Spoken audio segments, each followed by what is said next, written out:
যখন দেশের সাধারণ জনগণ যখন দিক বিদিক নেতৃত্ব শূন্যতায় ভুগছে, তখন শহীদ রাষ্ট্রপতি জিয়াউর রহমান কালুরঘাট বেতার কেন্দ্র থেকে স্বাধীনতার ঘোষণা দিয়েছিলেন। সেই স্বাধীনতার ঘোষণার মাধ্যমে বাংলাদেশের স্বাধীনতা যুদ্ধ সুসংগঠিত হয়েছিল। বন্ধুরা, আজকে যিনি আরেক মহান নেতার কথা আপনারা বলেন, শেখ মুজিবুর রহমান, কিছু মনে করবেন না আপনারা। আমার ওনাদের প্রতি কোনো আমাদের নাই, মানে আমরা কারো বদনাম করার জন্য জন্মগ্রহণ করি নাই। শহীদ রাষ্ট্রপতি জিয়াউর রহমান আমাদের বেগম খালেদা জিয়া আজ পর্যন্ত শেখ হাসিনার একটা বদনাম করে নাই। রাষ্ট্রপ্রধান এবং বাংলাদেশ জাতীয়তাবাদী দলের প্রতিষ্ঠাতা, তো সেই জিয়াউর রহমানকে নিয়ে যদি আপনার রাষ্ট্রনীতি সম্পর্কে যদি বলতে হয়, আমার বলতে হবে এদেশের মানুষের হৃদয়ে জিয়াউর রহমান অঙ্কিত হয়ে আছে। তার প্রত্যেকটা জায়গায় জিয়াউর রহমানের মানে চিহ্ন আছে। আজকে নতুন প্রজন্মের কাছে জিয়াউর রহমানের যে আদর্শ, সে আদর্শকে উজ্জীবিত করার জন্য নতুন প্রজন্মের কাছে জিয়াউর রহমান একটি অবিস্মরণীয় ব্যাপার।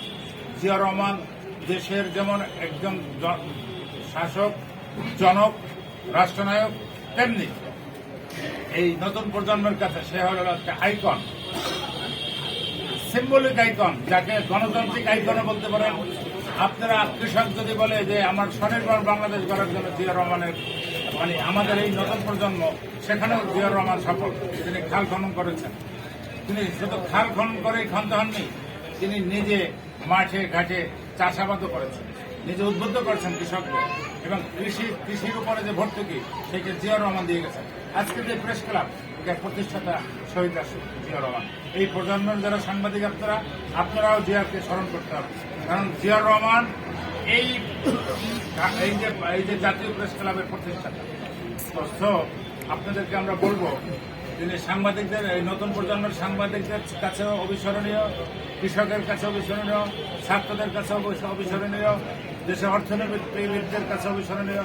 বাংলাদেশের মূল কাঠামো জিয়াউর রহমান প্রত্যেক জায়গায় একটু আছে, সিম্বল আছে, প্রত্যেক জায়গায় তার অবদান আছে। আপনি কি মনে করেন যে শহীদ প্রেসিডেন্ট জিয়াউর রহমানের যে জিয়া গবেষণা আছে, এটাকে বাংলাদেশে কার্যক্রম, তার গবেষণা নিয়ে যে কার্যক্রম, এটা কম হচ্ছে বাংলাদেশে, যতটুকু হওয়ার কথা ছিল না, হচ্ছে না এই দেশে? এই বিষয়ে আপনার বক্তব্যকে একটু স্পষ্ট করবেন। এই বিষয়ে আমার বক্তব্য অত্যন্ত স্পষ্ট।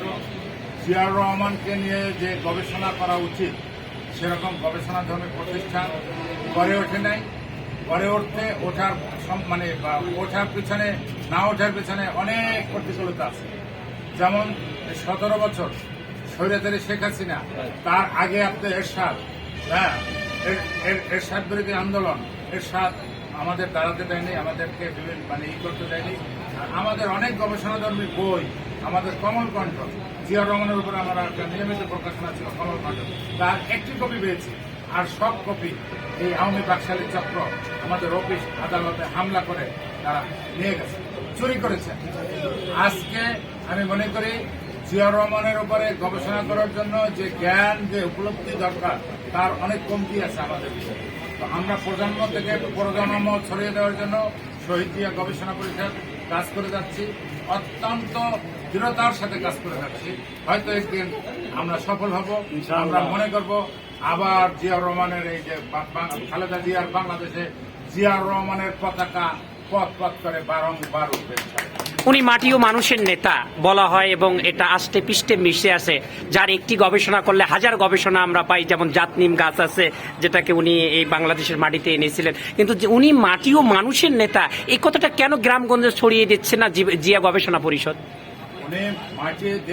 উনি দেশ, মাটি ও মানুষের নেতা, এটা আমরা ছড়িয়ে দিচ্ছি, কিন্তু আমাদের যে প্রচার সেল এত স্ট্রং হয়নি। এরকম 17 বছর কিন্তু আমরা মাঠে নামতে পারিনি। আমি বিচ্ছিন্নভাবে মাঠে নেমেছি, এই অ্যাডভোকেট দেলোয়ার হয়তো বিচ্ছিন্নভাবে মাঠে নেমেছে, এইরকম আজিম মাঠে নেমেছে, এইরকম আমরা মাঠে নেমেছি। এরকম হাজার হাজার মাঠে নামলো, তার সেই অভাবটা, তার সেই পরিপূরক হবে না। আমরা মনে করি শহীদ জিয়া গবেষণা পরিষদ ভবিষ্যতে ইনশাল্লাহ প্রত্যেকটা জায়গায় আমরা ফলো করব, এবং আমরা উত্তরোত্তর উন্নতি করার চেষ্টা করব, এবং এই প্রতিষ্ঠানকে সার্বজনীন করার চেষ্টা করব। অসংখ্য ধন্যবাদ আপনাকে। সকলের জন্য জিয়া রহমান, সকলের জন্য তারেক রহমান, সকলের জন্য